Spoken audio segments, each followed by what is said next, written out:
Soledad Brother. The Prison Letters of George Jackson. What is the Soledad Brothers case? Who is George Jackson? On January 13th, 1969, 8 white prisoners and 7 blacks were skin searched for weapons and sent out to a special exercise yard in Soledad Prison, Salinas, California. Within minutes, a fight broke out in the yard. What happened next is a matter of controversy. Convict survivors of the incidents claimed that a tower guard began to fire methodically at the black convicts without any warning. 4 shots were fired and 3 black convicts were killed. 1 white prisoner was wounded in the groin. Inmate survivors claimed that the guard would not allow them to remove the injured convicts to the prison hospital for over 20 minutes, and that as a result, one of the black convicts, wounded in the leg, bled to death on the concrete floor. 3 days after the incident, the Monterey County Grand Jury made public its finding that the guard's action was justifiable homicide. Less than half an hour after this finding was announced on the prison radio, a white guard, not the guard who had fired the shots, was found beaten to death. All the convicts in the wing where the killing took place were put into isolation. 6 days later, 3 black convicts were accused of the murder. Fleeta Drumgo, John Clutchett, and George Jackson. According to their testimonies, they were accused not because there was any substantial evidence of their guilt, but because they had been previously identified as black militants by the prison authorities. 2 hearings were held in Monterey County with the accused men in chains and shackles. Their families were not present in the courtroom because no word of the charge had been allowed to leak out of the prison. All mail mentioning the case had been held up by the prison authorities. A 3rd hearing was about to take place when John Clutchett managed to smuggle a note to his mother. With the help of Huey P. Newton and a state senator, his mother contacted a lawyer. This was the beginning of what has become one of the most extensive legal defenses in American history. George Jackson is a living legend throughout the prison system. Every inmate that I've talked to, every convict who has been around the California prisons for any length of time knows about George and has high regard for him. Even some of the white racist inmates have respect for him because they view him as a man who is totally straight. They know he is going to do exactly what he says he is going to do. They know George is a for real man. George has rejected even the possibility of getting out of prison because he refuses to violate his own integrity or the integrity of his fellow inmates. He refuses to compromise in any way to gain personal privilege. He has stood up and let himself be counted regardless of personal cost. George is a true revolutionary.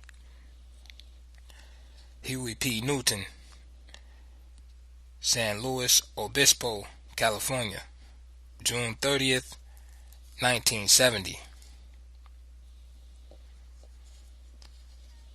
These letters from a young black in Soledad prison perfectly articulate the road traveled by their author. First, the rather clumsy letters to his mother and his brothers, then letters to his lawyer, which became something extraordinary, half poem, half essay, and then the last letters of an extreme delicacy to an unknown recipient. And from the first letter to the last, nothing has been willed, written, or composed for the sake of a book.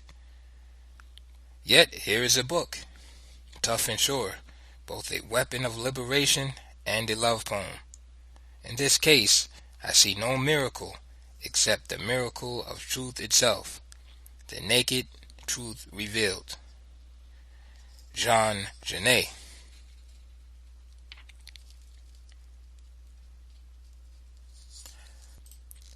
"Free the Soledad Brothers by 12:30," one of the men shouted as he left the courtroom.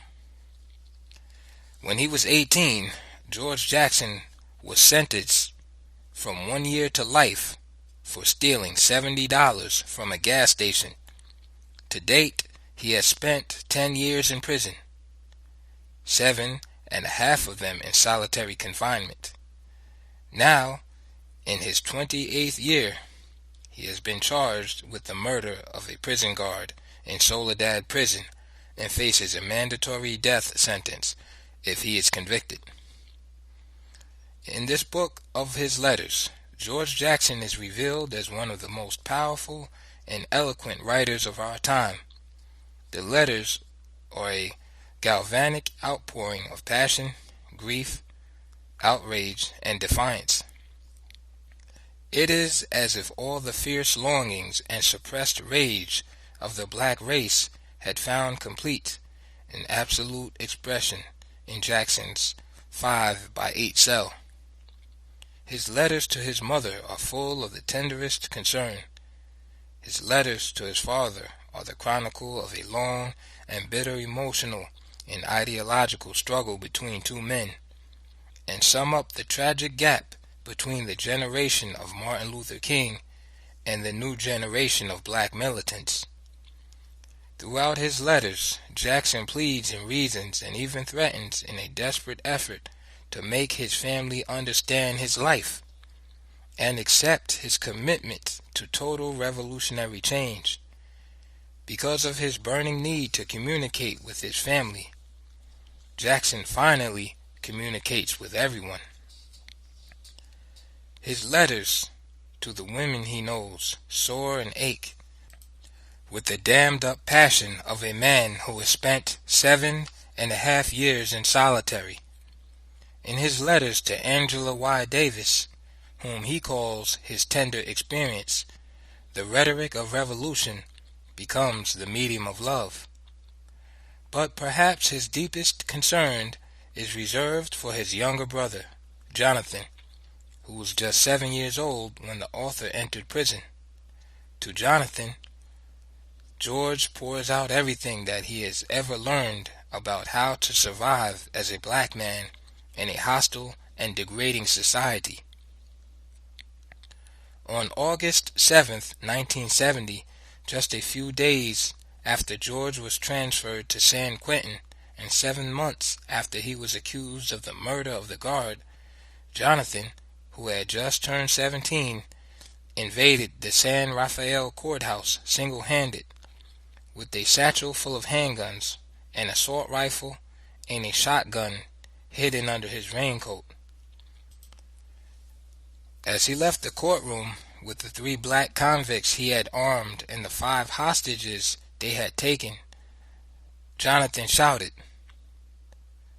"Free the Soledad Brothers by 12:30.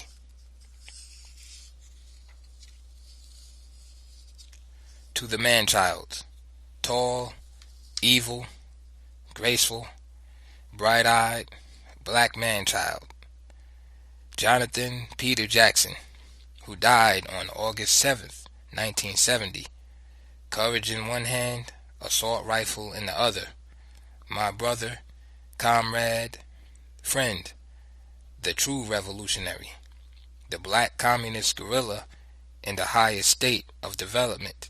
He died on the trigger, scourge of the unrighteous, soldier of the people. To this terrible man-child and his wonderful mother, Georgia B., to Angela Y. Davis, my tender experience, I dedicate this collection of letters. To the destruction of their enemies, I dedicate my life. Soledad Brother, The Prison Letters of George Jackson. Introduction by Jean Genet. Copyright 1970. by World Entertainers Limited. Introduction. Every authentic writer discovers not only a new style, but a narrative form which is his alone, and which in most cases he uses up, exhausting its effects for his own purposes. Many people would be amazed to hear that the epistolary narrative was still capable of affording us a resolutely modern mode of expression. Yet, if we merely juxtapose, one after another, a certain number of George Jackson's letters, we obtain a striking poem of love and of combat. But even more surprising, when we read these letters from a young black in Soledad prison, is that they perfectly articulate the road traveled by their author. First, the rather clumsy letters to his mother and his brother, then letters to his lawyer, which become something extraordinary, half poem, half essay, and then the last letters of an extreme delicacy to an unknown recipient. And from the first letter to the last, nothing has been willed, written, or composed for the sake of a book. Yet here is a book, tough and sure, both a weapon of liberation and a love poem.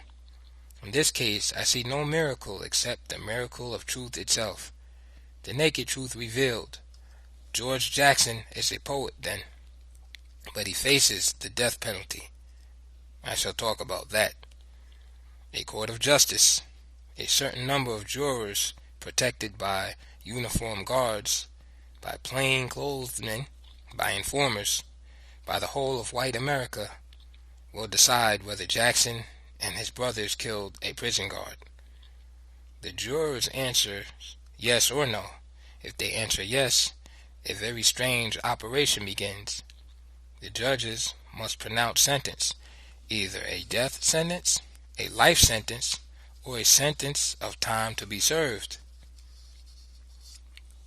Note: when this introduction was written, Genet did not realize that under California law, the jury usually determines the sentence. In Jackson's case, however, the sentence of death is actually mandatory. In California, convicts serving life sentences who are convicted of assault on a non-inmate are automatically sentenced to death. End note. What, then, is this intellectual operation which changes a simple act, a murder, if there was one, into something quite different, into another death, or a life sentence, or a period of time served? How these two facts are linked together, the initial and hypothetical murder, and the sentence pronounced, no one knows, no one has yet said. This is because the courts, in America as elsewhere, are tribunals of authority, a crude authority which adapts itself very well to the arbitrary. Yet this sentence, once pronounced, must be carried out.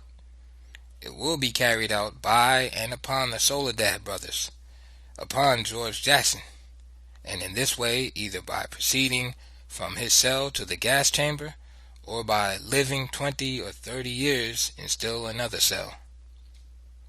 A guard is discovered, murdered. A jury answers yes or no to indicate the murderer. The murderer dies in his turn, or lives in a cell for 30 years in order to justify a sentence that has been pronounced. To understand the significance of this book as a weapon, a means of combat, the reader must not forget that George Jackson is in danger of death.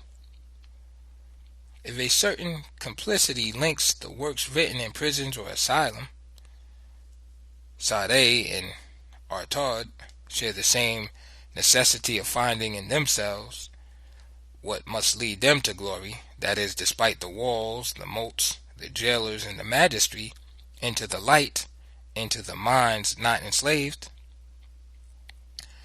These works do not meet in what is still called ignominy, starting in search of themselves from the ignominy demanded by social repression, they discover common ground in the audacity of their undertaking, in the rigor and accuracy of their ideas and their visions. In prison, more than elsewhere, one cannot afford to be casual. One cannot endure a penalty so monstrous as the lack of freedom without demanding of one's mind and body a labor at once delicate and brutal, a labor capable of warping the prisoner in a direction which takes him ever farther from the social world.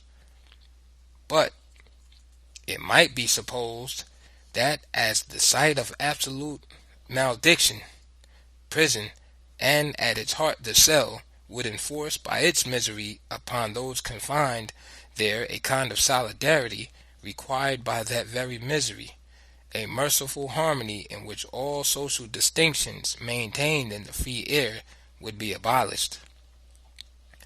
Prison serves no purpose. Do we imagine that at least it can strip its inmates of their wretched social differences, that under the surveillance of a cordon of guards, black or white but armed, there develop behind its walls, in its darkness, certain new relations between the prisoners, whoever they may have been during their moments of freedom? That is an idealistic hope, which we must avoid or get rid of. George Jackson's book tells the brutal truth. In prison, in a cell, the white skin of the prisoners becomes an image of complicity with the white skin of the guards, so that if white guards superintend a hell in which white men are jailed, the white prisoners superintend another hell outside that one in which black men are jailed. Now the security of the guards, their independence, their time off duty, their visits to town, their family lives, grant a certain respite to the white prisoners.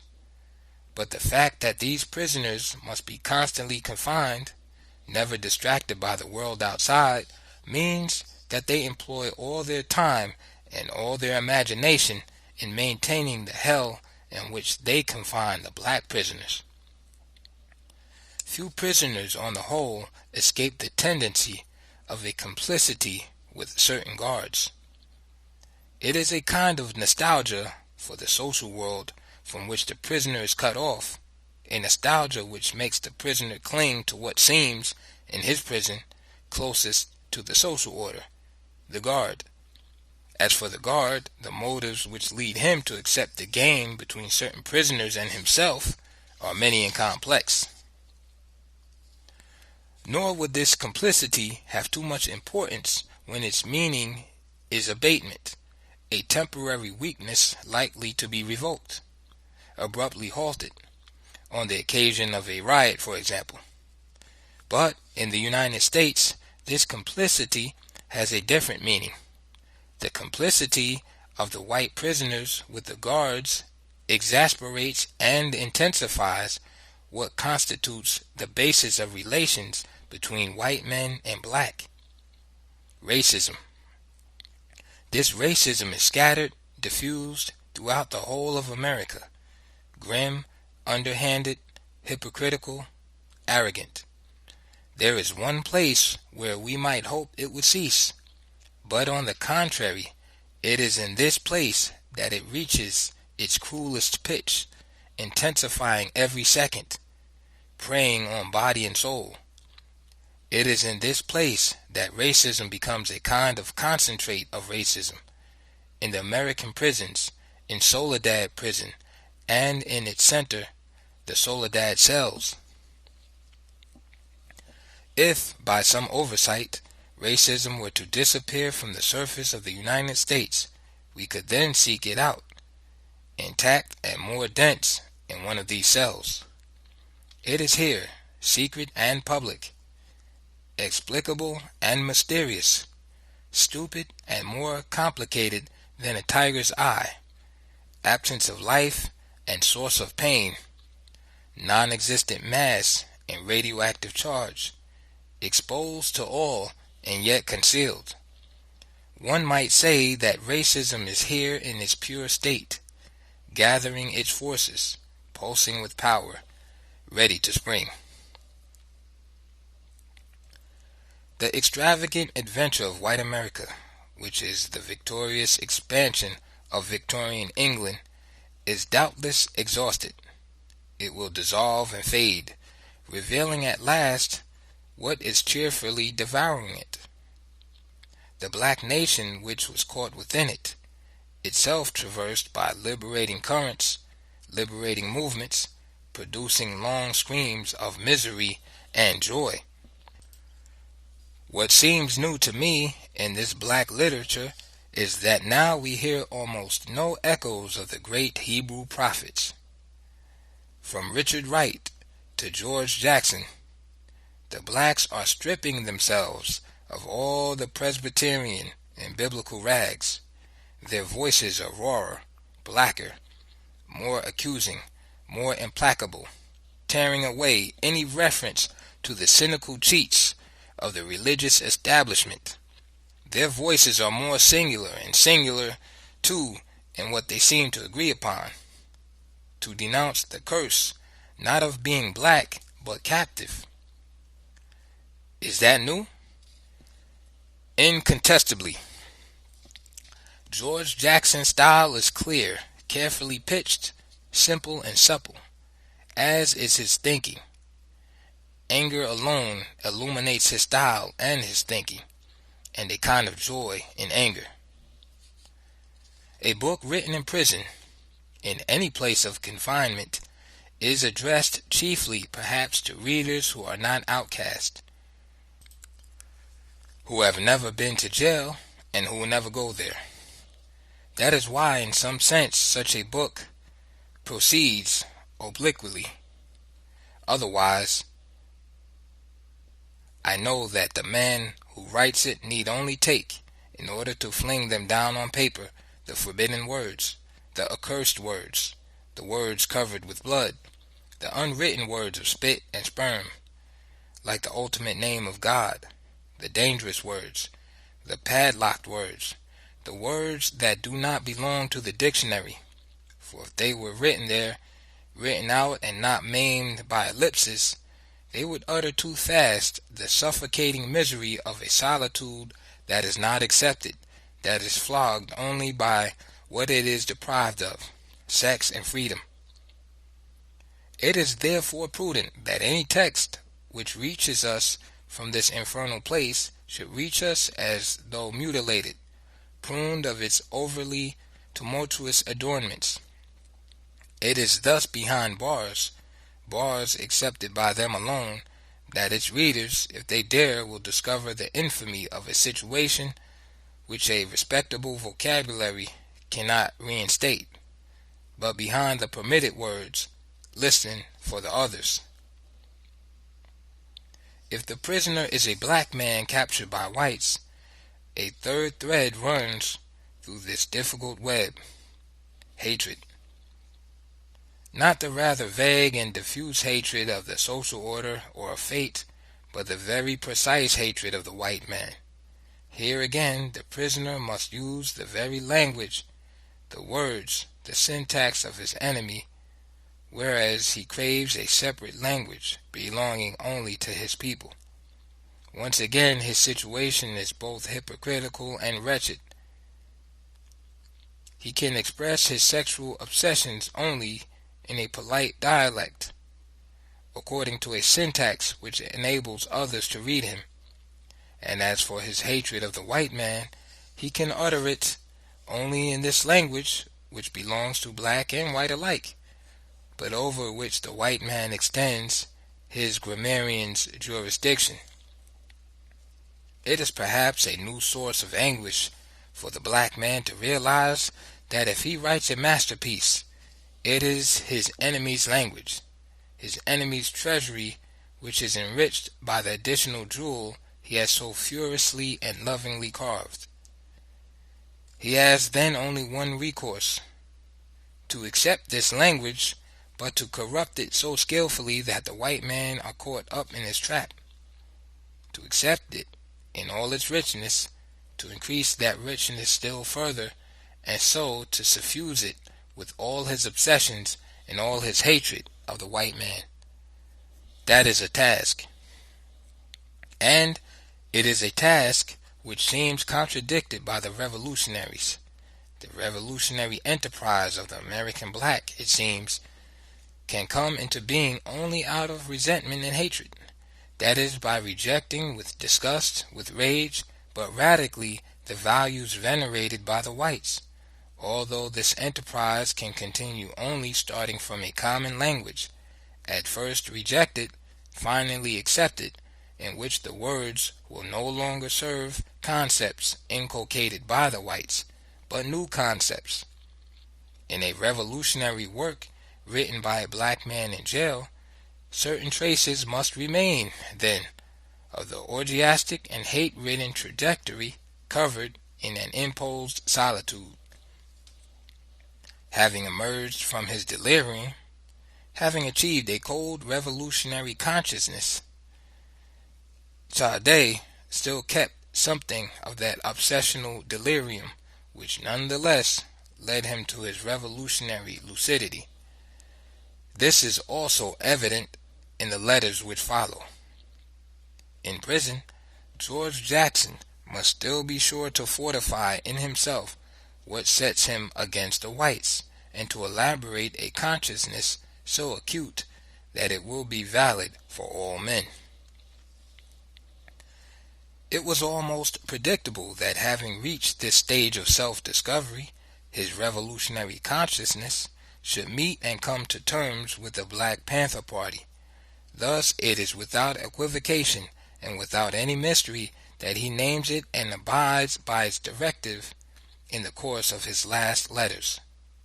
For myself, who have lived with the Panthers, I see George Jackson in his place there, fighting at their side with the same conviction and the same talent as his brothers accused of murder, Huey Newton and Bobby Seale. If we accept this idea that the revolutionary enterprise of a man or of a people originates in their poetic genius, or, more precisely, that this enterprise is the inevitable conclusion of poetic genius, we must reject nothing of what makes poetic exaltation possible. If certain details of this work seem immoral to you, it is because the work as a whole denies your morality, because poetry contains both the possibility of a revolutionary morality and what appears to contradict it. Finally, every young American black who writes is trying to find himself and test himself, and sometimes, at the very center of his being, in his own heart, discovers a white man he must annihilate. But let me return to the amazing coherence of George Jackson's life and of his unwilled book. There is nonetheless one rather disturbing thing about it. At the same moment he was living his life, a kind of death or higher life, without his realizing it. By letters and certain notations in his letters, he was also writing his legend. That is, he was giving us, without intending to, a mythical image of himself and of his life. I mean, an image transcending his physical person and his ordinary life, in order to project himself into glory with the help of a combat weapon, his book, and of a love poem. But I have lived too long in prisons not to recognize, as soon as the very first pages were translated for me in San Francisco, the special odor and texture of what was written in a cell, behind walls, guards, envenomed by hatred. For what I did not yet know so intensely was the hatred of the white American for the black. A hatred so deep that I wonder if every white man in this country, when he plants a tree, doesn't see Negroes hanging from its branches. When this book comes out, the man who wrote it will still be in his Soledad cell with the Soledad Brothers.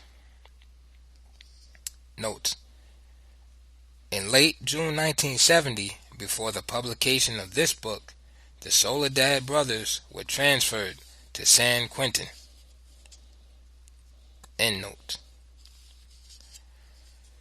What follows must be read as a manifesto, as a tract, as a call to rebellion, since it is that first of all. It is too obvious that the legislative and judiciary systems of the United States were established in order to protect a capitalist minority and enforce the whole of the white population. But these infernal systems are still raised against the black man. We have known for a long time now that the black man is, from the start, natively the guilty man. We can be sure that if the blacks, by the use of their violence, their intelligence, their poetry, all that they have accumulated for centuries while observing their former masters in silence and in secrecy, if the blacks do not undertake their own liberation, the whites will not make a move. But already, Huey Newton, Bobby Seale, the members of the Black Panther Party, George Jackson, and others have stopped lamenting their fate. The time for blues is over for them. They are creating, each according to his means, a revolutionary consciousness, and their eyes are clear, not blue. Jean Genet, Brazil, July 1970. Recent letters and an autobiography. Soledad Prison, June 10th, 1970. Dear Greg, note: the editor who asked for the author's autobiography, end note. I probably didn't work hard enough on this, but I'm pressed for time, all the time. I could play the criminal aspects of my life down some, but then it wouldn't be me. That was the pertinent part. The thing at school and home I was constantly rejecting and processing. All my life I pretended with my folks. It was the thing in the street that was real. I was certainly just pretending with the nuns and priests. I served mass so that I could be in a position to steal altar wine, sang in the choir because they made me. When we went on tour of the rich white Catholic schools, we were always treated very well, fed, rewarded with gifts. Old Father Brown hated me, but always put me down front when we were on display. I can't say exactly why. I was the ugliest, skinniest little misfit in the group. Black men born in the U.S. and fortunate enough to live past the age of 18 are conditioned to accept the inevitability of prison. For most of us, it simply looms as the next phase in a sequence of humiliations.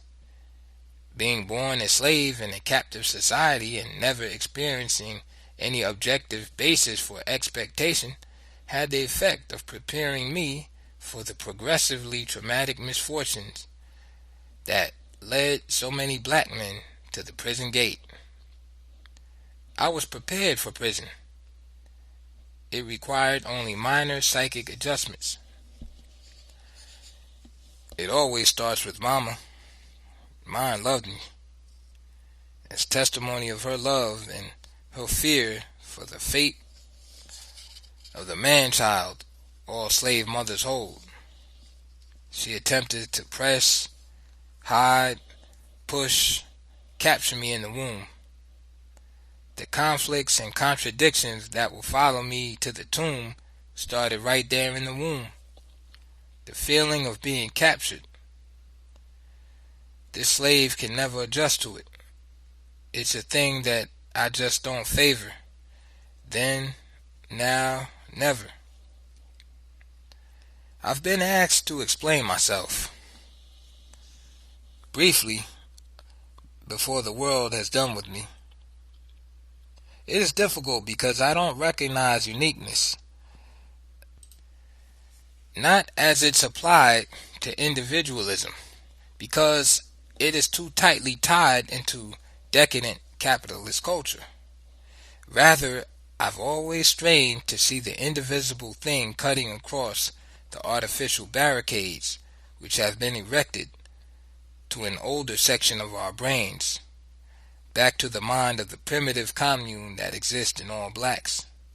But then, how can I explain the runaway slave in terms that do not imply uniqueness? I was captured and brought to prison when I was 18 years old because I couldn't adjust. The record that the state has compiled on my activities reads like the record of 10 men. It labels me brigand, thief, burglar, gambler, hobo, drug addict, gunman, escape artist, communist revolutionary, and murderer. I was born as the Great Depression was ending. It was ending because a second Great War for colonial markets was beginning in the U.S.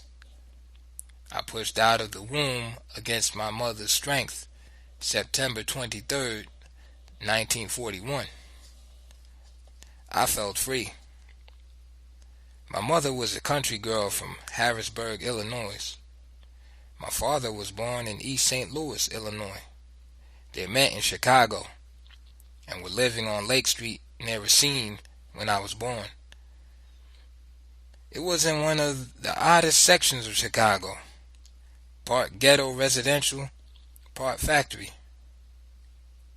The L train passed a few yards from our front windows, the only windows really. There were factories across the street and garage shops on the bottom level of our flat. I felt right in the middle of things. Our first move up to the social scale was around the corner to 211 North Racine Street, away from the L train. I remember every detail of preschool days. I have a sister 15 months older than myself, Delora, a beautiful child and now a beautiful woman. We were sometimes allowed to venture out into the world, which at the time meant no further than a fenced-off roof area adjoining our little 3-room apartment built over a tavern. We were allowed out there only after the city made its irregular garbage pickups. The roof area was behind the tavern and over an area where people deposited their garbage. But, of course, I went out when I pleased. Superman was several years old about then. I didn't really confuse myself with him, but I did develop a deep suspicion that I might be Super Nigger, 23 years ahead of my time. I tied a tablecloth around my neck, climbed the roof's fence, and against my sister's tears would have leaped to my death down among the garbage barrels had she not grabbed me, tablecloth and all, and kicked my little ass. Seeing the white boys up close in kindergarten was a traumatic event. I must have seen some before in magazines or books, but never in the flesh. I approached one, felt his hair, scratched at his cheek. He hit me in the head with a baseball bat. They found me crumpled in a heap just outside the schoolyard fence. After that, my mother sent me to St. Malachi Catholic Mission School. It was sitting right on the heart of the ghetto area, Washington and Oakley streets.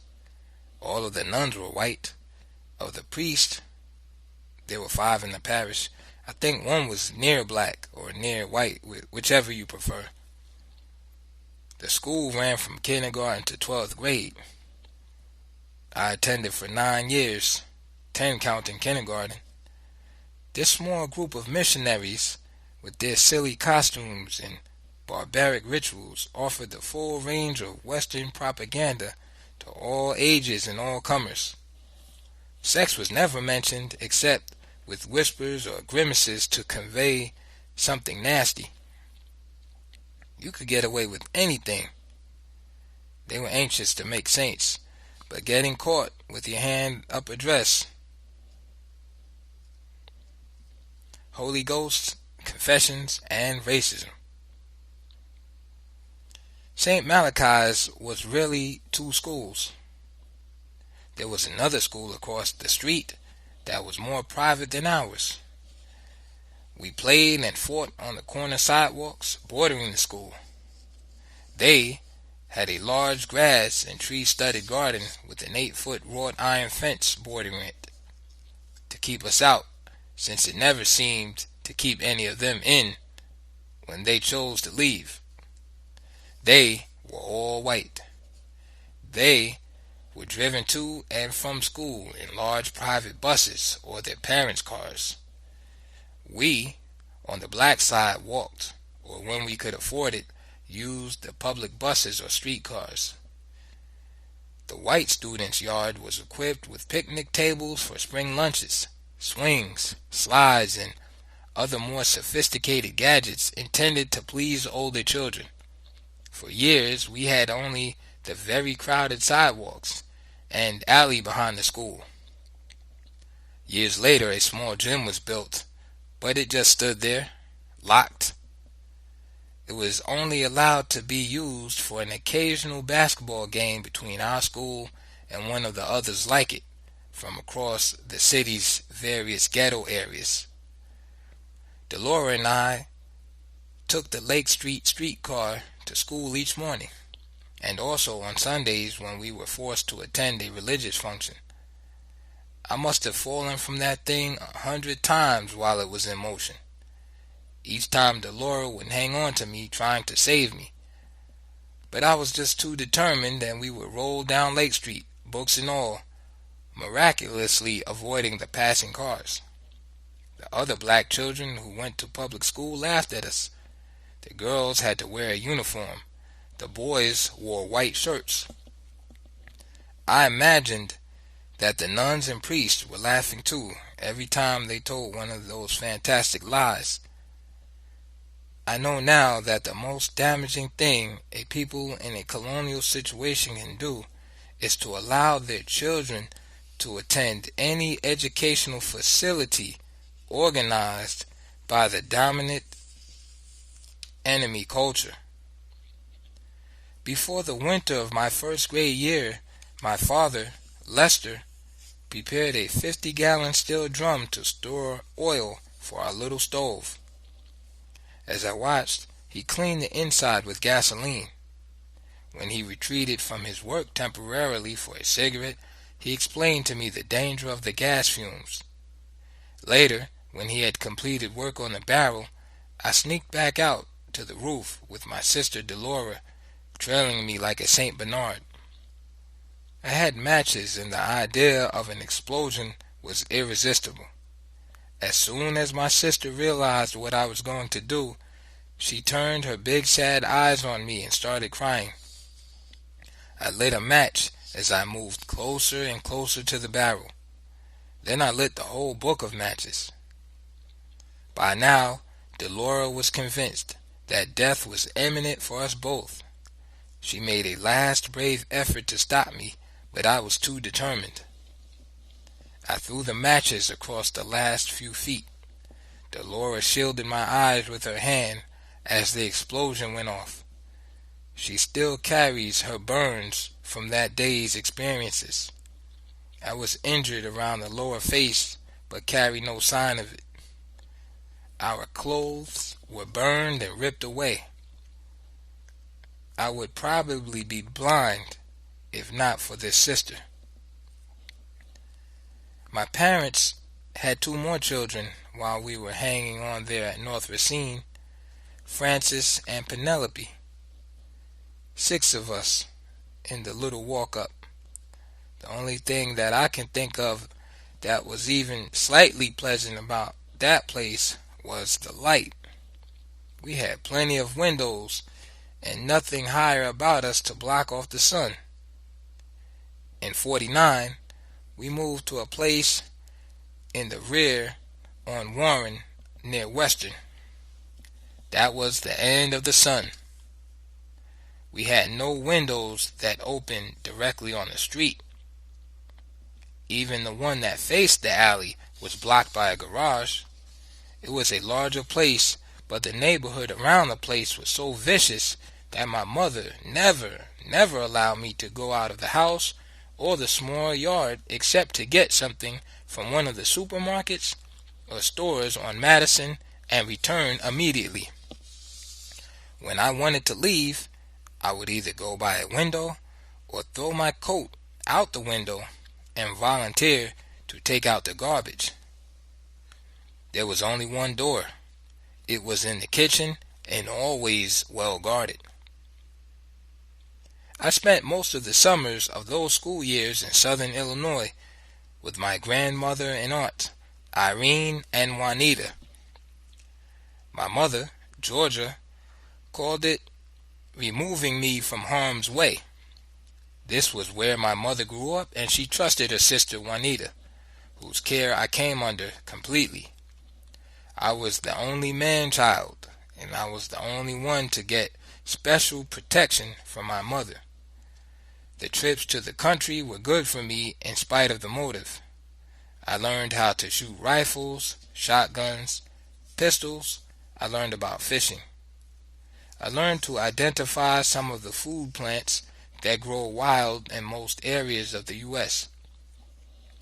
I could leave the house, the yard, the town, without having to sneak out of a window. Almost everyone in the black sector of Harrisburg is a relative of mine, a loyal, righteous people. I could raise a small army from their numbers. I had use of any type of rifle or pistol on those trips downstate, and everyone owned a weapon. My disposition toward guns and explosions is responsible for my first theft.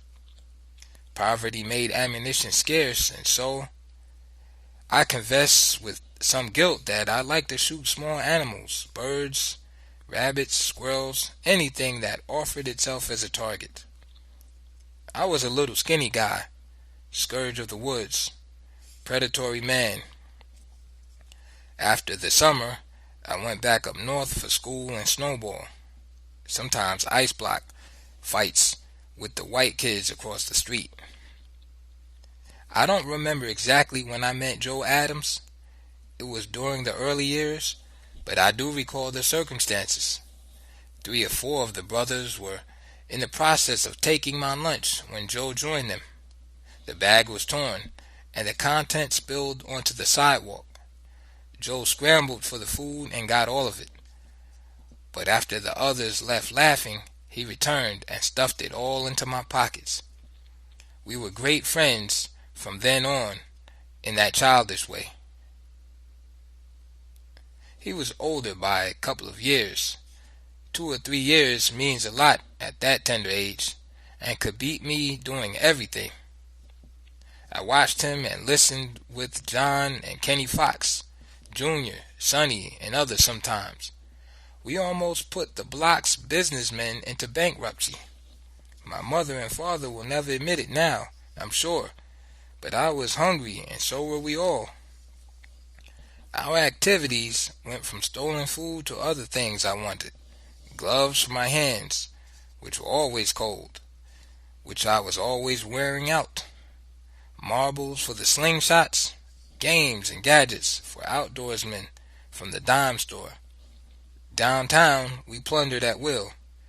The city was helpless to defend against us, but I couldn't keep up with Joe. Jonathan, my only brother, was born about this time. My grandfather, George Papa Davis, stands out of those early years more than any other figure in my total environment. He was separated from his wife by the system. Work for men was impossible to find in Harrisburg. He was living and working in Chicago, sending his wage back to the people downstate. He was an extremely aggressive man, and since aggression on the part of the slave means crime, he was in jail now and then. I loved him. He tried to direct my great energy into the proper form of protest. He invented long, simple allegories that always pictured the white politicians as animals, jackasses, toads, goats, vermin in general. He scorned the police with special enmity. He and my mother went to great pains to impress on me that it was the worst form of niggerism to hook and jab, cut and stab at other blacks. Papa took me to his little place on lake and fed me, walked me through the wildest of the nation's jungles, pointing up the foibles of black response to crisis existence. I loved him. He died alone in southern Illinois the 5th year that I was in San Quentin, on a pension that after rent allowed for a diet of little more than sardines and crackers. After Racine Street, we moved into the Troop Street projects, which in 1958 were the scene of the city's worst riots. The cats in those projects fell out against a pig with heavy machine guns, 30 calibers and 50 caliber, that were equipped with tracer ammunition. My troubles began when we were in the projects. I was caught once or twice for mugging, but the pig never went much further than to pop me behind the ear with the oak stick several times and send for my mortified father to carry me home. My family knew very little of my real life. In effect, I lived two lives, the one with my mama and sisters, and the thing on the street. Now and then I get caught at something or with something that I wasn't supposed to have, and my mama would fall all over me. I left home 1,000 times, never to return. We hoboed up and down the state. I did what I wanted. All my life I've done just that. When it came time to explain, I lied. I had a girl from Arkansas, finest at the mission, but the nuns had convinced her that love, touching fingertips, mouths, bellies, legs, was nasty. Most of my time and money went to the other very loose and lovely girls I met on the stairwells of the project's 15-story buildings. That was our hangout, and most of the time, that's where we acted out the ritual. Jonathan, my new comrade, just a baby then, was the only reason that I would come home at all. A brother to help me plunder the white world. A father to be proud of the deed. I was a fanciful little cat, but my brother was too young, of course. He's only 17 now, while I'm 29 this year. And my father, he was always mortified. I stopped attending school regularly and started getting picked up by the pigs more often. The pig station, a lecture, and oak stick therapeutics. These pickups were mainly for suspicion of or because I was in the wrong part of town. Except for once or twice, I was never actually caught breaking any laws. There just wasn't any possibility of a policeman beating me in a foot race. A target that's really moving with evasive tactics is almost impossible to hit with a short-barreled revolver.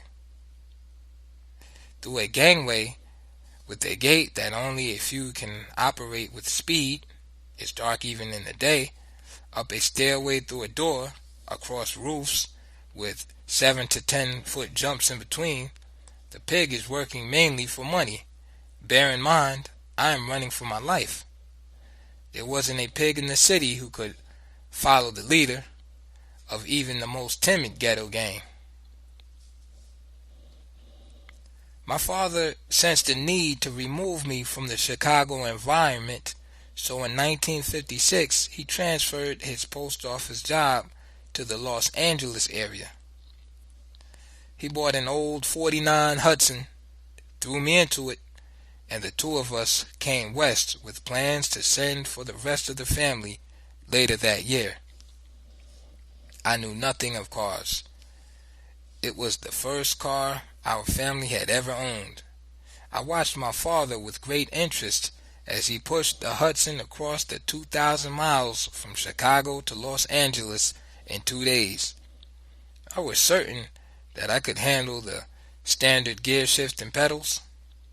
I asked him to let me try upon our arrival in Los Angeles that first day. He dismissed me with that, crazy nigga lay dead look. We were to stay with his cousin Johnny Jones in Watts until the rest of the family could be sent for. He went off with Johnny to visit other relatives. I stayed behind with the keys in the car. I made one corner, down one street, waited for a traffic light, firmed my jaw, dry swallowed, took off around the next corner, and ended the turn inside the plate glass window and front door of the neighborhood barbershop. Those cats in the shop, Watts, had become so immune to excitement that no one hardly looked up. I tried to apologize. The brother that owned the shop allowed my father to do the repair work himself. No pigs were called to settle this affair between brothers. One showed up by chance, however. I had to answer a court summons later that year. But the brother sensed that my father was poor, like himself, with a terribly mindless, displaced, irresponsible child on his hands, probably like his own, and didn't insist upon having the gun-slinging pig from the outside enemy culture arbitrate the problems we must handle ourselves. My father fixed the brother's shop with his own hands after buying the materials. No charges were brought against me for the damages. My father straightened out the motor bed, plugged the holes in the radiator, hammered out some of the dents and folds from the fender, bought a new light, and taped it into place on the fender. He drove that car to and from work, to the supermarkets with my mother, to church with my sisters for 4 years. It was all he could afford, and he wasn't the least bit ashamed of the fact. And he never said a word to me about it. I guess he was convinced by then that words wouldn't help me. I've been a fool. Often. Serious things started to happen after our settling in L.A. But this guy never abandoned me. He felt shame in having to bail me out of encounters with the law, but he would always be there. I did several months in Paso Robles for allegedly breaking into a large department store, Gold's on Central, and attempting a hijack. I was 15 and full grown. I haven't grown an inch since then. A cop shot me 6 times point blank on that job as I was standing with my hands in the air. After the second shot, when I was certain that he was trying to murder me, I charged him. His gun was empty, and he had only hit me twice by the time I had closed with him. "Oh, get this wild nigga off me." My mother fell away from the phone in a dead faint when they informed her that I had been shot by the police in a hijack attempt. I had 2 comrades with me on that job. They both got away because of the exchange between the pigs and me. Since all blacks are thought of as rats, the 3rd degree started because I was taken to the hospital. Medical treatment was offered as a reward for cooperation. At first, they didn't know I had been hit, but as soon as they saw the blood running from my sleeve, the questions began. A bullet had passed through my forearm.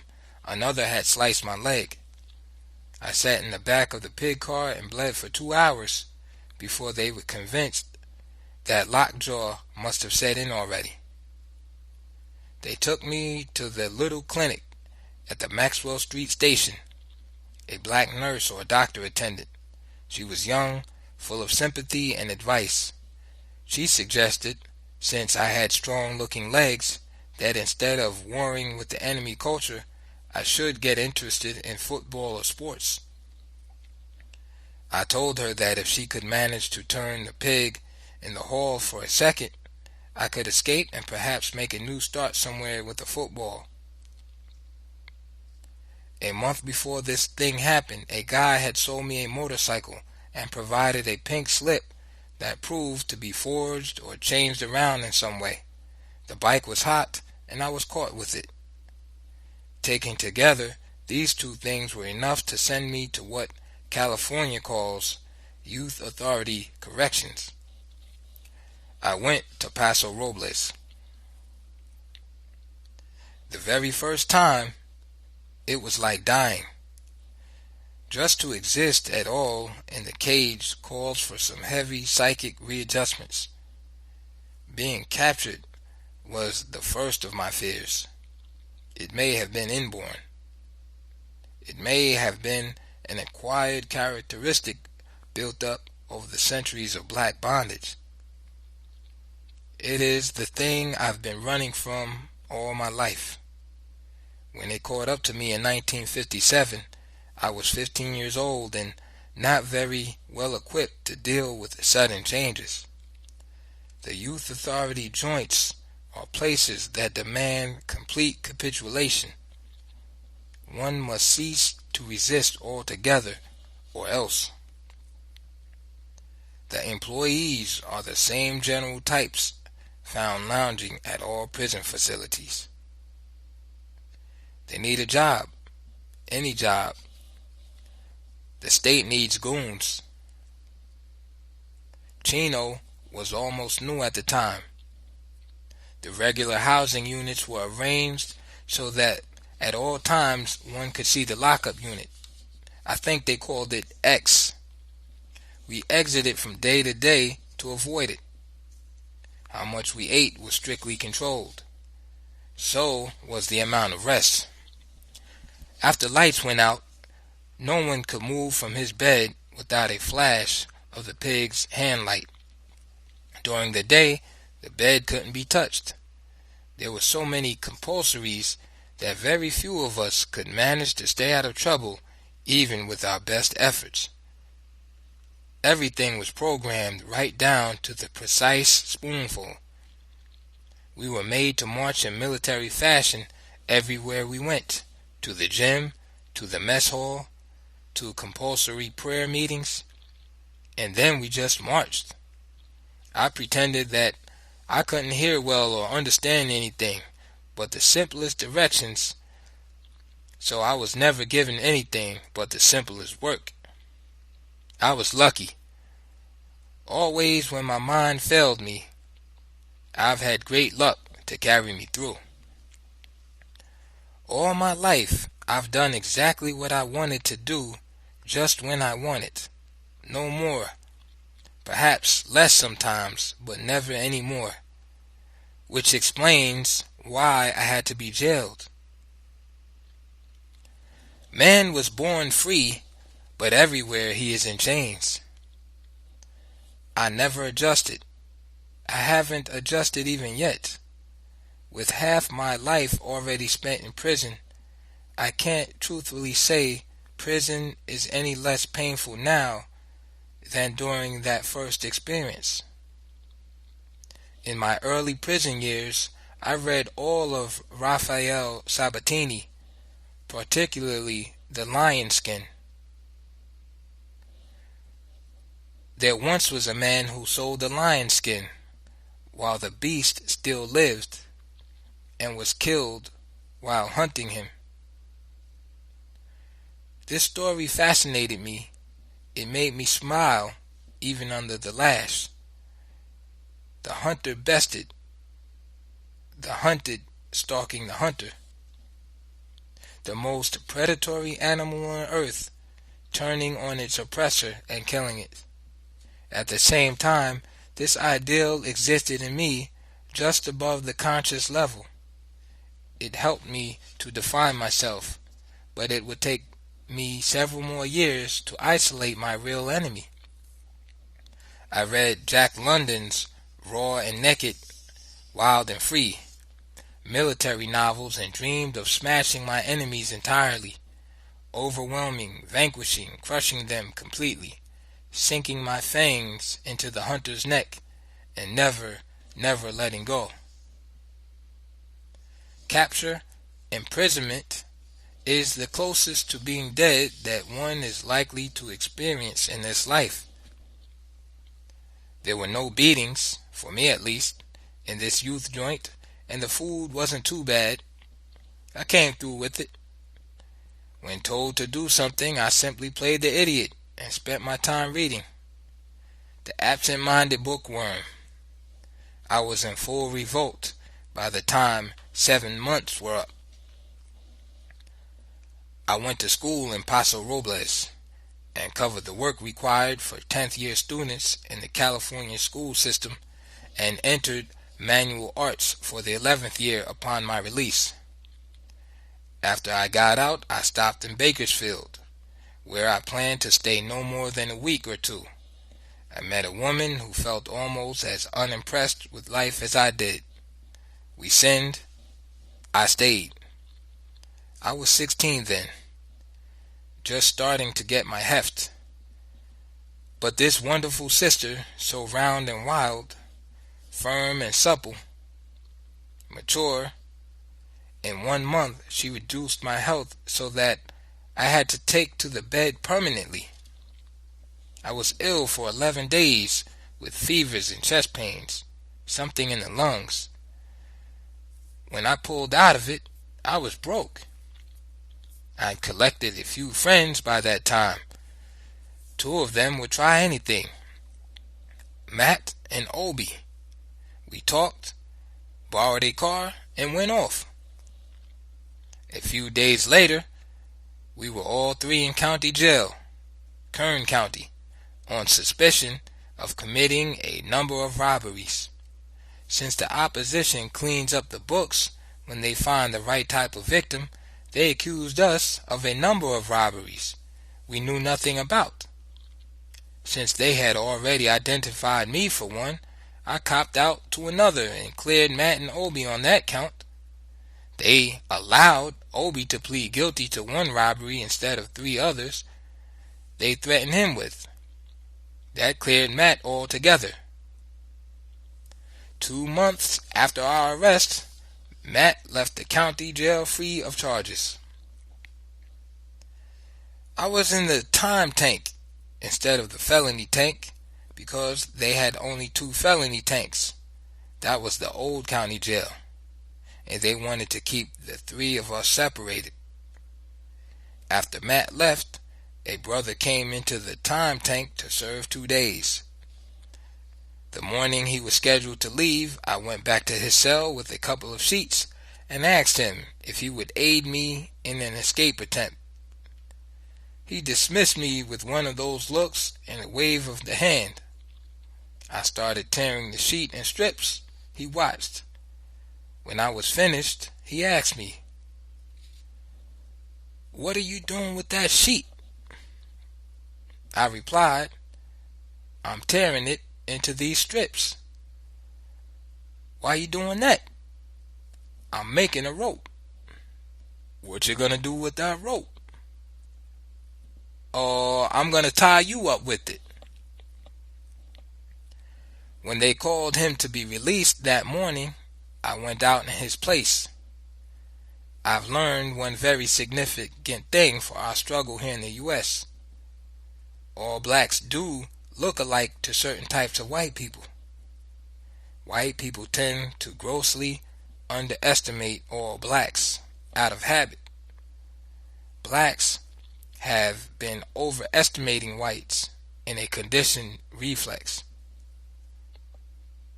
Later, when I was accused of robbing a gas station of $70, I accepted a deal. I agreed to confess and spare the county court cost in return for a light county jail sentence. I confessed, but when time came for sentencing, they tossed me into the penitentiary with 1 to life. That was in 1960. I was 18 years old. I've been here ever since. I met Marx, Lenin, Trotsky, Engels, and Mao when I entered prison and they redeemed me. For the first 4 years, I studied nothing but economics and military ideas. I met black guerrillas, George Big Jake Lewis and James Carr, W.L. Nolan, Bill Christmas, Torrey Gibson, and many, many others. We attempted to transform the black criminal mentality into a black revolutionary mentality. As a result, each of us has been subjected to years of the most vicious reactionary violence by the state. Our mortality rate is almost what you would expect to find in the history of Dachau. 3 of us were murdered several months ago by a pig shooting from 30 feet above their heads with a military rifle. I am being tried in court right now with 2 other brothers, John Clichette and Fleeta Drumgo, for the alleged slaying of a prison guard. This charge carries an automatic death penalty for me. I can't get life. I already have it. When I returned to San Quentin prison last week from a year in Soledad prison, where the crime I am charged with took place, a brother who had resisted the logic of proletarian people's revolutionary socialism for the black man in America sent me these lines in a note. Without the cold and desolation of winter, there could not be the warmth and splendor of the spring. Calamity has hardened my mind and turned it to steel. Power to the people. George. April 1970. Dear Faye. Note: Mrs. Faye Stender, the author's lawyer. On the occasion of your and Senator Dimilly's tour and investigation into the affairs here at Soledad, I detected in the questions posed by your team a desire to isolate some rationale that would explain why racism exists at the prison with particular prominence. Of course, the subject was really too large to be dealt with in one tour and in the short time they allowed you, but it was a brave scene. My small but mighty mouthpiece and the black establishment senator and his team invading the state's maximum security role in the worst of its concentration camps. I think you are the first woman to be allowed to inspect these facilities. Thanks from all. The question was too large, however. It's tied into the question of why all these California prisons vary in character and flavor in general. It's tied into the larger question of why racism exists in this whole society with particular prominence, tied into history. Out of it comes another question. Why do California joints produce more Bunchy Carters and Eldridge Cleavers than those over the rest of the country? I understand your attempt to isolate the set of localized circumstances that give to this particular prison's problems of race is based on a desire to aid us right now in the present crisis. There are some changes that could be made right now that would alleviate some of the pressures inside this and other prisons. But to get at the causes, one would be forced to deal with questions at the very center of American political and economic life, at the core of the American historical experience. This prison didn't come to exist where it does just by happenstance. Those who inhabit it and feed off its existence are historical products. The great majority of Soledad pigs are southern migrants who do not want to work in the fields and farms of the area, who couldn't sell cars or insurance, and who couldn't tolerate the discipline of the army. And of course, prisons attract sadists. After one concedes that racism is stamped unalterably into the present nature of American socio-political and economic life in general, The definition of fascism is a police state wherein the political ascendancy is tied into and protects the interests of the upper class, characterized by militarism, racism, and imperialism, and concedes further that criminals and crime arise from material, economic, social, political causes.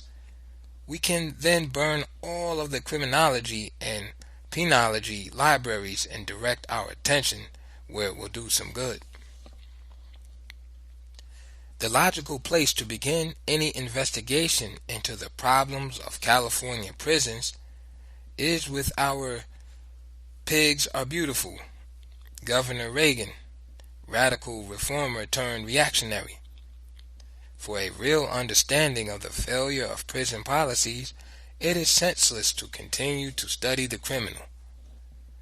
All of those who can afford to be honest know that the real victim, the poor, uneducated, disorganized man who finds himself a convicted criminal, is simply the end result of a long chain of corruption and mismanagement that starts with people like Reagan and his political appointees in Sacramento. After one investigates Reagan's character, what makes a turncoat, the next logical step is the inquiry into the biggest political prize of the state, the directorship of the Department of Correction. All other lines of inquiry would be like walking backward. You'll never see where you're going. You must begin with directors, assistant directors, adult authority boards, roving boards, supervisors, wardens, captains, and guards. You have to examine these people from director down to guard before you can logically examine their product. Add to this some concrete and steel, barbed wire, rifles, pistols, clubs, the tear gas that killed Brother Billingsley in San Quentin in February 1970 while he was locked in his cell, and the pick handles of Folsom, San Quentin, and Soledad. To determine how men will behave once they enter the prison, it is of first importance to know that prison. Men are brutalized by their environment, not the reverse. I gave you a good example of this when I saw you last, where I am presently being held. They never allow us to leave our cell without first handcuffing us and belting or chaining the cuffs to our wrists. This is preceded always by a very thorough skin search. A force of a dozen or more pigs can be expected to invade the row at any time, searching and destroying personal effects. The attitude of the staff toward the convicts is both defensive and hostile. Until the convict gives in completely, it will continue to be so. By giving in, I mean prostrating oneself at their feet. Only then does their attitude alter itself to one of paternalistic condescension. Most convicts don't dig this kind of relationship, though there are some who do love it, with a group of individuals demonstrably inferior to the rest of the society in regard to education, culture, and sensitivity. Our cells are so far from the regular dining area that our food is always cold before we get it. Some days there is only one meal that can be called cooked. We never get anything but cold cut sandwiches for lunch. There is no variety to the menu. The same things week after week. One is confined to his cell 23.5 hours a day. Overt racism exists unchecked. It is not a case of the pigs trying to stop the many racist attacks. They actively encourage them. They are fighting upstairs right now.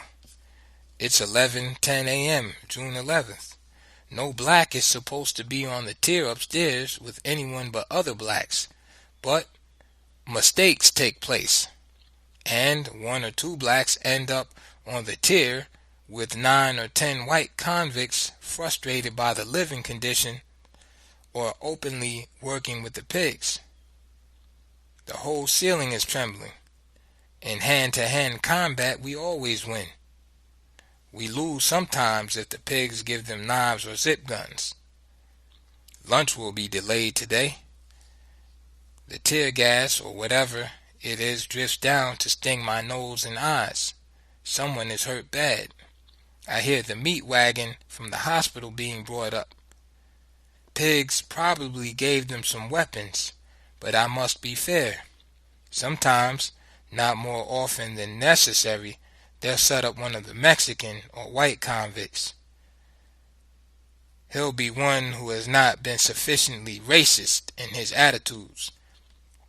After the brothers, enraged by previous attacks, kick on this white convict whom the officials have set up, he'll fall right into line with the rest.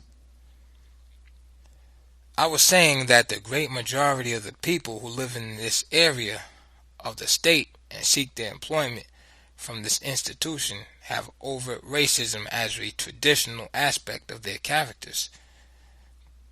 The only stops that regulate how far they will carry this thing come from the fear of losing employment here as a result of the outside pressure to control the violence. That is O-Wing, maximum security row, Soledad, in part anyway. Take an individual who has been in the general prison population for a time. Picture him as an average convict with the average 12-year-old mentality, the nation's norm. He wants out. He wants a woman and a beer. Let's say this average convict is white and has just been caught attempting to escape. They may put him on max row. This is the worst thing that will ever happen to him. In the general population facility, there are no chains and cuffs. TVs, radios, record players, civilian sweaters, keys to his own cell for daytime use, serve to keep his mind off his real problems. There is also a recreation yard with all sorts of balls and instruments to strike or thrust at. There is a gym. There are movies in the library well stocked with light fiction. And of course, there is work, where for 2 or 3 cents an hour, convicts here at Soledad make paper products, furniture, and clothing. Some people actually like this work since it does provide some money for the small things and helps them get through their day without thinking about their real problems. Take an innocent con out of this general population setting because a pig thought he may have seen him attempting a lock. Bring him to any part of O-Wing, the worst part of the adjustment center of which Max Row is a part. He will be cuffed, chained, belted, pressured by the police who think that every convict should be an informer. He will be pressured by the white cons to join their racist brand of politics. They all go under the nickname Hitler's helpers. If he is predisposed to help black, he will be pushed away by black. 3 weeks is enough. The strongest hold out no more than a couple of weeks. There has been one white man only to go through this O-Wing experience without losing his balance, without allowing himself to succumb to the madness of ribald, protrusive racism. It destroys the logical processes of the mind. A man's thoughts become completely disorganized. The noise, madness streaming from every throat, frustrated sounds from the bars, metallic sounds from the walls, the steel trays, the iron beds bolted to the wall, the hollow sounds from a cast iron sink or toilet, the smells, the human waste thrown at us, unwashed bodies, the rotten food. When a white con leaves here, he's ruined for life. No black leaves Max Row walking. Either he leaves on the meat wagon or he leaves crawling, licking at the pig's feet. Ironic because one cannot get a parole to the outside prison directly from O-Wing, Max Row. It's positively not done. The parole board won't even consider the Max Rowe case. So a man licks at the feet of the pig not for a release to the outside world, but for the privilege of going upstairs to Old Wing Adjustment Center. There the licking process must continue if a parole is the object. You can count on one hand the number of people who have been paroled to the streets from Old Wing proper in all the years that the prison has existed. No one goes from Old Wing Max Rowe straight to the general prison population. To go from here to the outside world is unthinkable. A man must go from Max Rowe to the regular adjustment center facility upstairs, then from there to the general prison population. Only then can he entertain thoughts of eventual release to the outside world. One can understand the depression felt by an inmate on Max Rowe. He's fallen as far as he can into the social trap. Relief is so distant that it is very easy for him to lose his holds. In 2 weeks, that little average man who may have ended up on Max Rowe for suspicion of attempted escape is so brutalized, so completely without holds, that he will never heal again. It's worse than Vietnam. He's dodging lead. He may be forced to fight a duel to the death with knives. If he doesn't sound and act more zealous than everyone else, he will be challenged for not being loyal to his race and its politics. Fascism. Some of these cons support the pig's racism without shame. The others support it inadvertently by their own racism. The former are white, the latter black. But in here, as on the street, black racism is a forced reaction, a survival adaptation. The picture that I have painted of Soledad's general population facility may have made it sound not too bad at all. That mistaken impression would result from the absence in my description of one more very important feature of the main line: terrorism. A frightening, petrifying diffusion of violence and intimidation is emitted from the offices of the warden and captain. How else could a small group of armed men be expected to hold and rule another, much larger group except through fear? We have a gym, inducement to throw away our energies with a ball instead of revolution. But if you walk into this gym with a cigarette burning, you're probably in trouble. There is a pig waiting to trap you. There's a sign, no smoking. If you miss the sign, trouble. If you drop the cigarette to comply, trouble. The floor is regarded as something of a fire hazard. I'm not certain what the pretext is. There are no receptacles. The pig will pounce.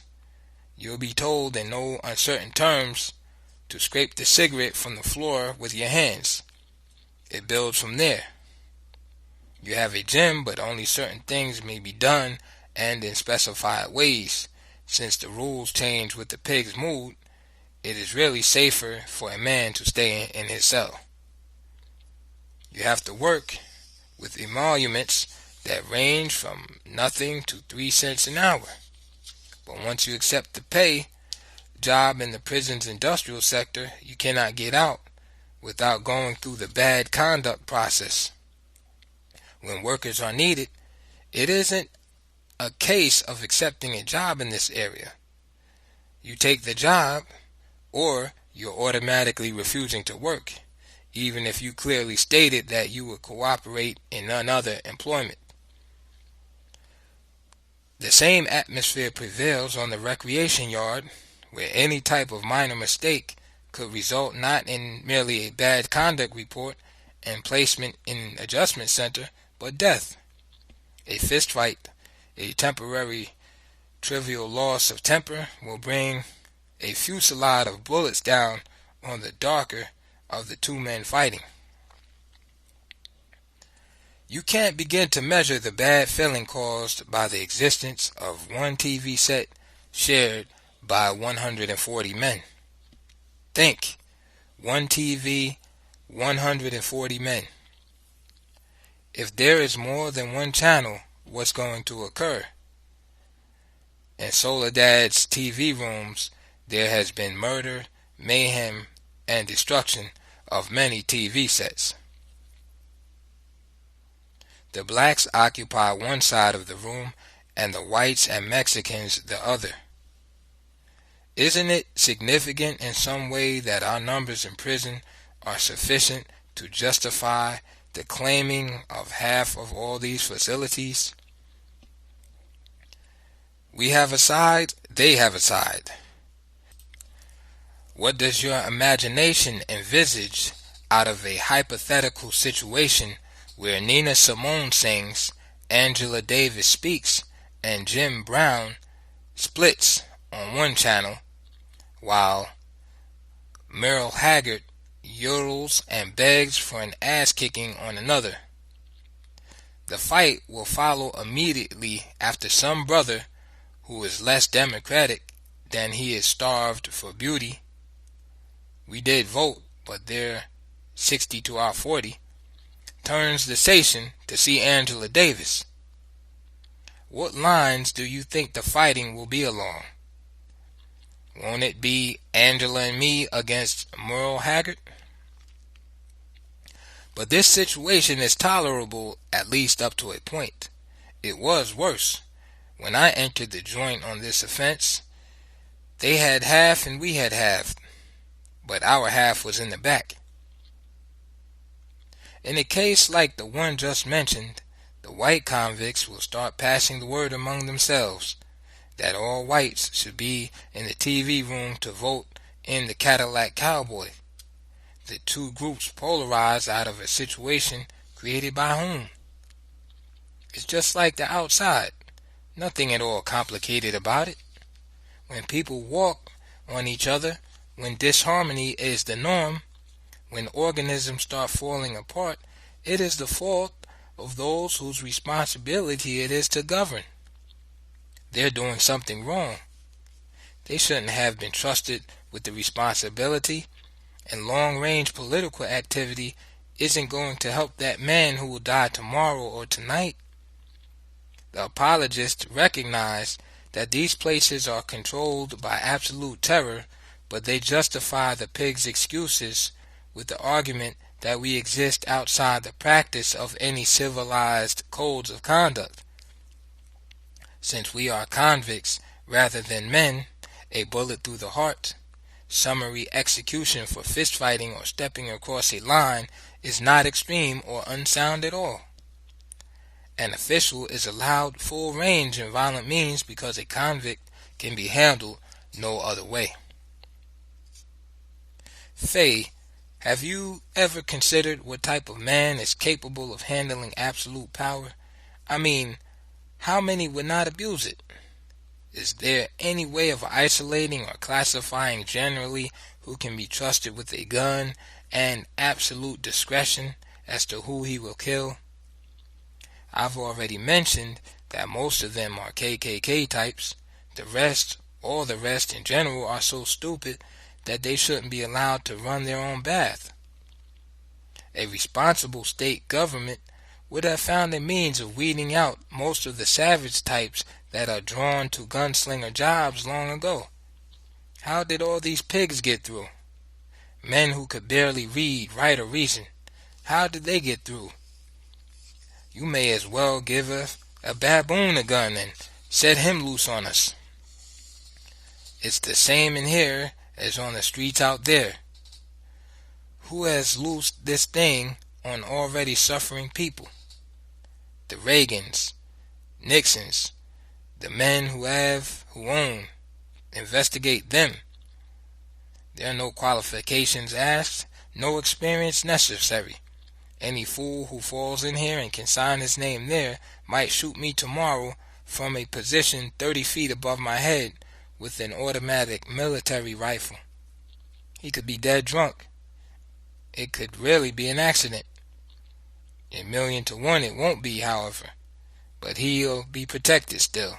He won't even miss a day's wages. The textbooks on criminology like to advance the idea that prisoners are mentally defective. There is only the merest suggestion that the system itself is at fault. Penologists regard prisons as asylums.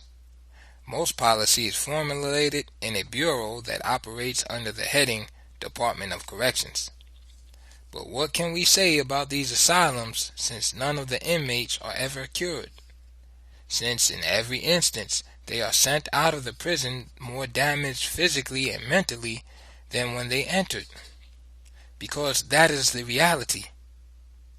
Do you continue to investigate the inmate? Where does administrative responsibility begin? Perhaps the administration of the prison cannot be held accountable for every individual act of their charges, but when things fly apart along racial lines, when the breakdown can be traced so clearly to circumstances even beyond the control of the guards and administration, investigation of anything outside the tenets of the fascist system itself is futile. Nothing has improved, nothing has changed in the weeks since your team was here. We're on the same course. The blacks are fast losing the last of their restraints. Growing numbers of blacks are openly passed over when paroles are considered. They have become aware that their only hope lies in resistance. They have learned that resistance is actually possible. The holds are beginning to slip away. Very few men imprisoned for economic crimes or even crimes of passion against the oppressor feel that they are really guilty. Most of today's black convicts have come to understand that they are the most abused victims of an unrighteous order. Up until now, the prospect of parole has kept us from confronting our captors with any real determination. But now, with the living conditions deteriorating, and with the sure knowledge that we are slated for destruction, we have been transformed into an implacable army of liberation. The shift to the revolutionary anti-establishment position that Huey Newton, Eldridge Cleaver, and Bobby Seale projected as a solution to the problem of America's black colonies have taken firm hold of these brothers' minds. They are now showing great interest in the thoughts of Mao Zedong, Nkrumah, Lenin, Marx, and the achievements of men like Che Guevara, Giap, and Uncle Ho. Some people are going to get killed out of this situation that is growing. That is not a warning or wishful thinking. I see it as an unavoidable consequence of placing and leaving control of our lives in the hands of men like Reagan. These prisons have always borne a certain resemblance to Dachau and Buchenwald, places for the bad niggers, Mexicans, and poor whites. But the last 10 years have brought an increase in the percentage of blacks for crimes that can clearly be traced to political, economic causes. There are still some blacks here who consider themselves criminals, but not many. Believe me, my friend, with the time and incentive that these brothers have to read, study, and think, you will find no class or category more aware, more embittered, desperate, or dedicated to the ultimate remedy, revolution. The most dedicated, the best of our kind, you'll find them in the Folsoms, San Quentins, and Soledads. They live like there was no tomorrow, and for most of them there isn't. Somewhere along the line they sensed this. Life on the installment plan, 3 years of prison, 3 months on parole, then back to start all over again, sometimes in the same cell. Parole officers have sent brothers back to the joint for selling newspapers. The Black Panther paper. The official reason is failure to maintain gainful employment, etc. We're something like 40 to 42% of the prison population, perhaps more, since I'm relying on material published by the media. The leadership of the black prison population now definitely identifies with Huey, Bobby, Angela, Eldridge, and anti-fascism. The savage repression of blacks, which can be estimated by reading the obituary columns of the nation's dailies, Fred Hampton, etc., has not failed to register on the black inmates. The holds are fast being broken. Men who read Lenin, Fanon, and Che don't riot. They mass, they rage, they dig graves. When John Clichette was first accused of this murder, he was proud, conscious, aware of his own worth, but uncommitted to any specific remedial action. Review the process that they are sending this beautiful brother through now. It comes at the end of a long train of similar incidents in his prison life. Add to this all of the things he has witnessed happening to others of our group here. Comrade Fleeta spent 11 months here in O-Wing for possessing photography taken from a news weekly. It is such things that explain why California prisons produce more than their share of Bunchy Carters and Eldridge Cleavers. Faye, there are only two types of blacks ever released from these places: the Carters and the broken men. The broken men are so damaged that they will never again be suitable members of any sort of social unit. Everything that was still good when they entered the joint, anything inside of them that may have escaped the ruinous effects of black colonial existence, anything that may have been redeemable when they first entered the joint, is gone when they leave. This camp brings out the very best in brothers or destroys them entirely, but none are unaffected. None who leave here are normal. If I leave here alive, I'll leave nothing behind. They'll never count me among the broken men, but I can't say that I am normal either. I've been hungry too long. I've gotten angry too often. I've been lied to and insulted too many times. They've pushed me over the line from which there can be no retreat.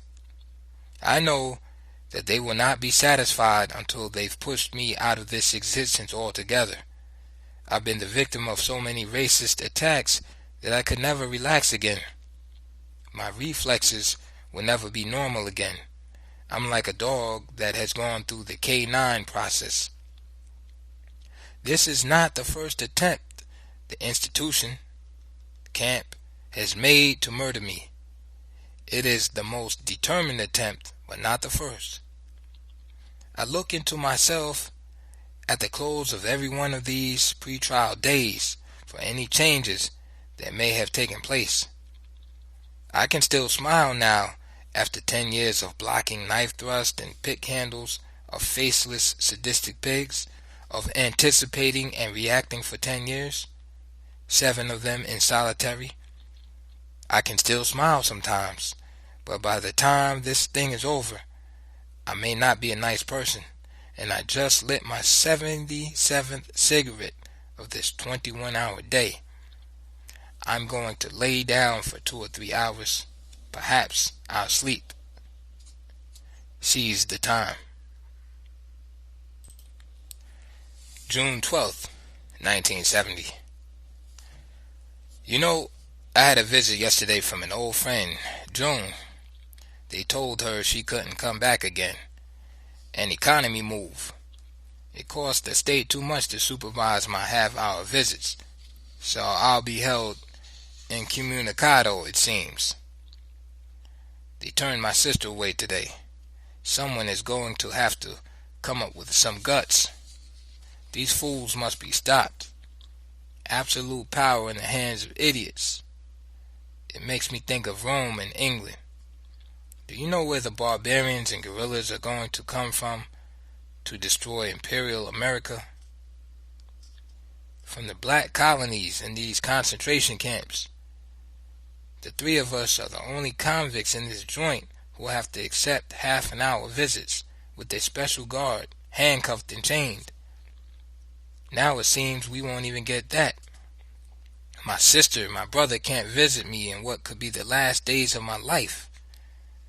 Well, one good thing comes from this experience. No question remains in the minds of any member of my family as to where their energies would best be spent. My father will have a whole den of panthers there to feed. With each attempt the pigs made on my life at San Quentin, I would send an SOS out to my family. They would always respond by listening and writing letters to the joint pigs and Sacramento rats. But they didn't entirely accept that I was telling them the truth about the pig mentality. I would get dubious stares when I told them about the lieutenants and the others who propositioned some of the most vicious white convicts in the state.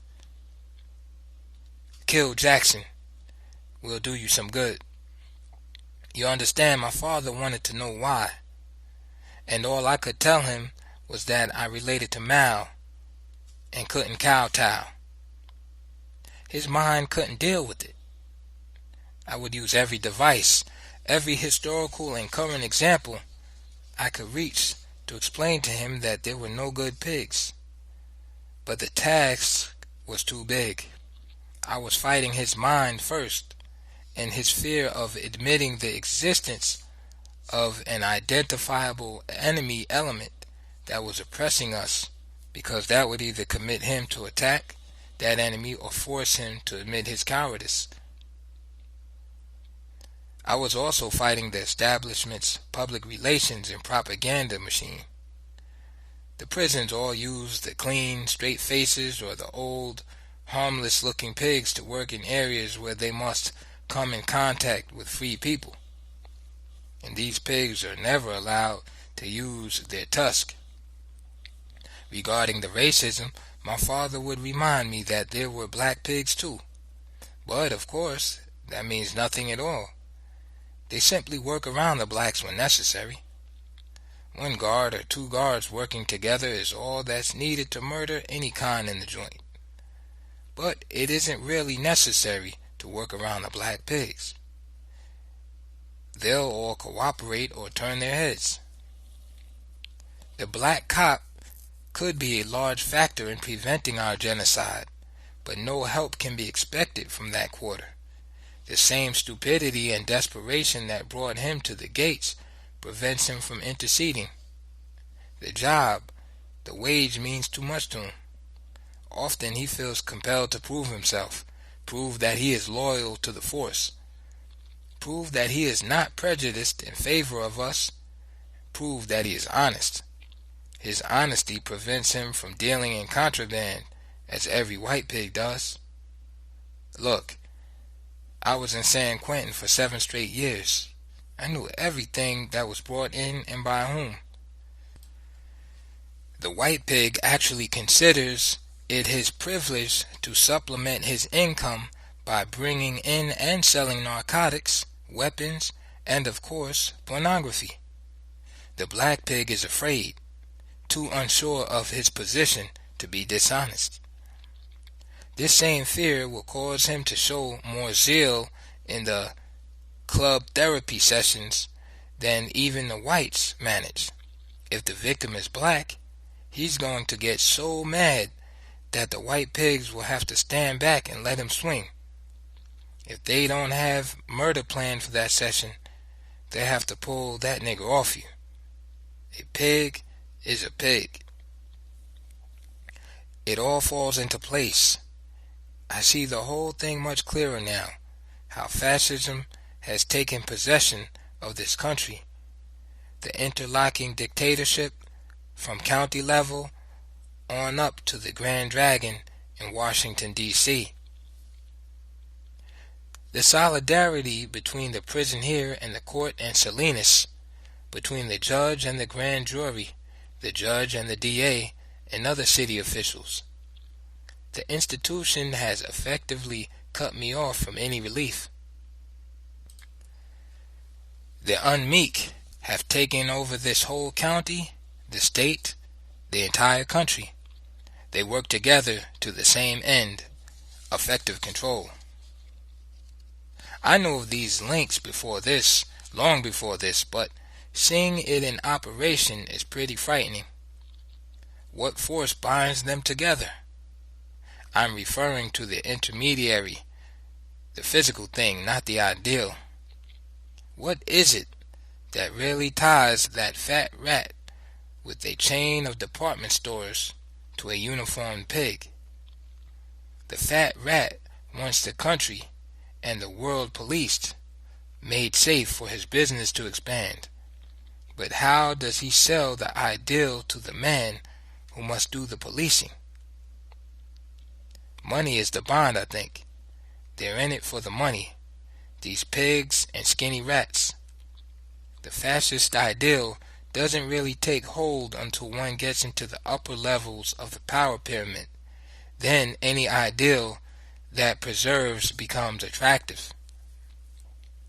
People's governments would decentralize this power that they hold over us.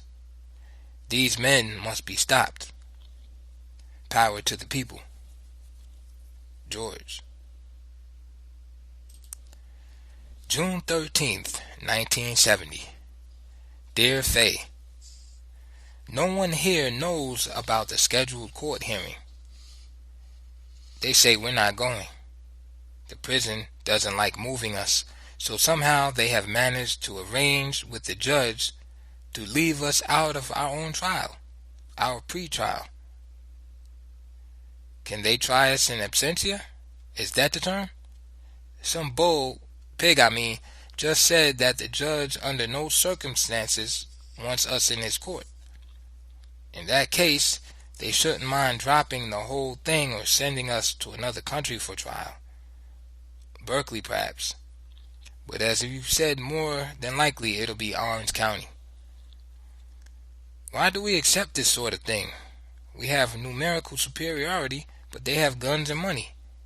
And then the righteous don't like to cut throats, so we languish in misery. When you finally get me out of this mess, you'll have to send me away somewhere for a while, somewhere like Cuba or China or Tanzania, so that I can reorient myself. My understanding has been strained to the utmost. June 14th, 1970. I don't think we can afford to be nice much longer. The very last of our protection is eroding from under us. There will be no means of detecting when that last right is gone. You'll only know when they start shooting you. The process must be checked somewhere between now and then, or we'll be fighting from a position of weakness with our backs against the wall. I think we still have the advantage now. We of the black colony know about that kind of action, fighting off of the wall. It's not the best way to get down. It's getting tighter here. They're taking our visits.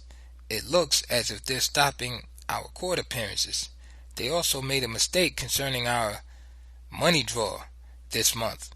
This means we'll be without the little things even. You may never read this letter either. Our mail is being held back, returned, thrown away somewhere. Nice people, aren't they? They richly deserve anything we can do to them. This man who just passed my cell counting, he'll never listen to reason. His mind isn't constructed that way. While we reason with him in ideals and ideas, he isn't listening. He is thinking about which rule he'll quote to dismiss us. When he walks away, you'll see the little code book protruding from his ass pocket. That's where he carries his mind, in his ass pocket. When we attack the problem with intellectualism, we give away the advantage we have in numbers. I'm with Bobby. We are going to have to kick him where he keeps his brain, in the region of the ass. Power. George.